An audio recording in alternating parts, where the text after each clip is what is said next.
Hello, ഇന്ന് ഞാനിവിടെ ഉണ്ടാക്കാൻ പോകുന്നത് നമുക്ക് എല്ലാവർക്കും സുപരിചിതമായിട്ടുള്ള ഒരു ബ്രേക്ക്ഫാസ്റ്റ് ഐറ്റമാണ് ഉപ്പുമാവ്.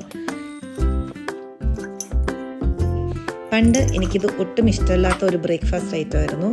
അത് കഴിഞ്ഞ് എപ്പോഴൊക്കെയോ ഞാനിത് കുറച്ച് തിന്ന് എങ്ങനെയോ എനിക്ക് അത് ഭയങ്കരമായിട്ട് ഇഷ്ടപ്പെട്ടു വന്ന ഒരു ബ്രേക്ക്ഫാസ്റ്റാണ്.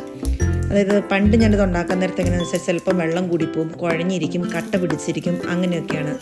പിന്നെ ഞാൻ ആരുടെയെന്ന് അറിയത്തില്ല, ഞാനൊരു യൂട്യൂബിൽ ചാനൽ കണ്ടായിരുന്നു, ഇങ്ങനെ ഉണ്ടാക്കി നോക്കുമ്പോൾ കട്ട പിടിക്കില്ല, ഭയങ്കര സ്മൂത്തായിട്ടിരിക്കും എന്നൊക്കെ പറഞ്ഞ്, കട്ട പിടിക്കാതെ നല്ല നമുക്ക് എടുക്കുമ്പോൾ തന്നെ നല്ല ഫ്ലഫി ആയിട്ടിരിക്കുന്ന രീതിയിലുള്ള ഒരു വീഡിയോ ഞാൻ കണ്ടിരുന്നു. അപ്പോൾ അങ്ങനെ ഉണ്ടാക്കി നോക്കിയപ്പോൾ എനിക്കും അതേപോലെ തന്നെ വന്നു. അതാണ് ഞാൻ നിങ്ങളുമായിട്ട് ഷെയർ ചെയ്യാൻ പോകുന്നത്.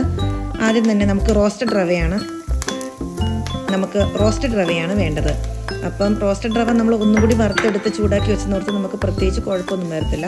അത് കഴിഞ്ഞിട്ട് ഒരു പാത്രം അടുപ്പത്ത് വെച്ചിട്ട് നെയ്യും വെളിച്ചെണ്ണയും നമ്മൾ ഒരേ അളവിലെടുക്കും. അത് കഴിഞ്ഞിട്ട് അത് ചൂടായി വരുമ്പോൾ നമ്മൾ എപ്പോഴും ചെയ്യുന്ന പോലെ തന്നെ കടുകിടും, ചെറുതായിട്ട് അരിഞ്ഞു വെച്ച പച്ചമുളക്, ഇഞ്ചി, കുഞ്ഞുള്ളി ഇതെല്ലാം മൂത്ത് വരും. അതുപോലെ തന്നെ ഒരു 3 ടേബിൾ സ്പൂണും നമ്മൾ ഉഴുന്നുറവ് ഇതിനകത്ത് ചേർക്കുന്നുണ്ട്. അത് കഴിഞ്ഞ് നമുക്ക് വേണമെങ്കിൽ ഓപ്ഷണലാണ്, വേണമെങ്കിൽ നമുക്ക് അണ്ടിപ്പരിപ്പും ഉണക്കമുന്തിരിയും ഒക്കെ നമുക്ക് ഇതിൻ്റെ ഒപ്പം ആഡ് ചെയ്യാവുന്നതാണ്. പിന്നെ ഒരു 3-4 ടേബിൾ സ്പൂൺ തേങ്ങയും, അത് കഴിഞ്ഞിട്ട് ഒരു കളറിന് വേണ്ടിയിട്ട് ഞാൻ ഒരു നുള്ള മഞ്ഞൾപ്പൊടിയും ഇതിനകത്ത് ചേർക്കുന്നുണ്ട്. ഇതെല്ലാം മൂത്ത് വന്ന് കഴിയുമ്പം 1.5 കപ്പ് വെള്ളം ചേർക്കുന്നുണ്ട്. ഞാൻ 1 കപ്പ് റവയാണ് എടുക്കുന്നത്, അതിനകത്തേക്ക് 1.5 കപ്പ് വെള്ളമാണ് ചേർക്കുന്നത്. ഇതെല്ലാം ഇളക്കി യോജിപ്പിച്ച് ലോ ഫ്ലെയിമിലാക്കിയിട്ട് ഒരു 5 മിനിറ്റ് മൂടി ഇടയ്ക്കിടയ്ക്ക് നമ്മൾ ഇളക്കി കൊടുത്തുകൊണ്ടിരിക്കണം.